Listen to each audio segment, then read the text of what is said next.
মার্কিন সেনা ইসরায়েলের হয়ে ইরানে যুদ্ধ করতে না চাওয়ায় এভাবেই মার্কিন মেরিন সার্জেন্টকে টেনে হিচড়ে কক্ষের বাইরে নিয়ে যাওয়া হচ্ছে।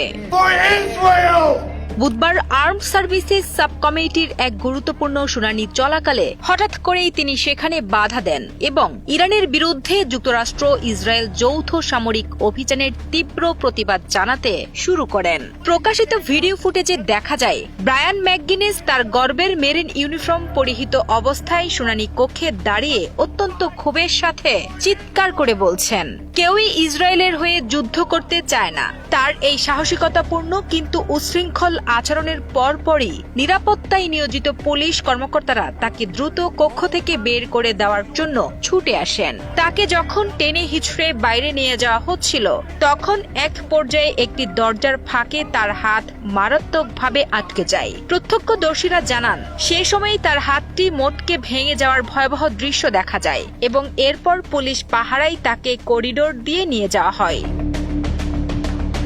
সেখানে উপস্থিত এক সাংবাদিক তাকে সরাসরি প্রশ্ন করেন যে আমেরিকান সৈন্যরা আদৌ ইরানে গিয়ে যুদ্ধ করতে চায় কিনা। এর উত্তরে ম্যাকগিনেস অত্যন্ত দৃঢ় কণ্ঠে জবাব দেন, তারা কেউই তাদের ছেলে ও মেয়েদেরকে ইরানের মাটিতে যুদ্ধ করার জন্য পাঠাতে চায় না।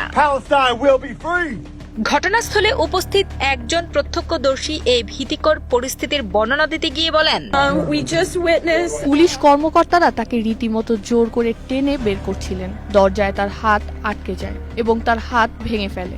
এরপর তাকে মাটিতে আছড়ে ফেলা হয়। পুরো পরিস্থিতিটি ছিল অত্যন্ত উত্তেজনাপূর্ণ এবং ভয়াবহ। বিভিন্ন সংবাদ মাধ্যমের প্রতিবেদন অনুযায়ী সাবেক এই মেরিন সার্জেন্ট ম্যাকগিনেসের বিরুদ্ধে বর্তমানে বেশ কয়েকটি আইনি অভিযোগ আনা হয়েছে। এর মধ্যে রয়েছে পুলিশের কাজে বাধা দেওয়া এবং গ্রেফতার এড়ানোর চেষ্টা করা, পাশাপাশি একজন পুলিশ কর্মকর্তার উপর 3 বার হামলার গুরুতর অভিযোগ।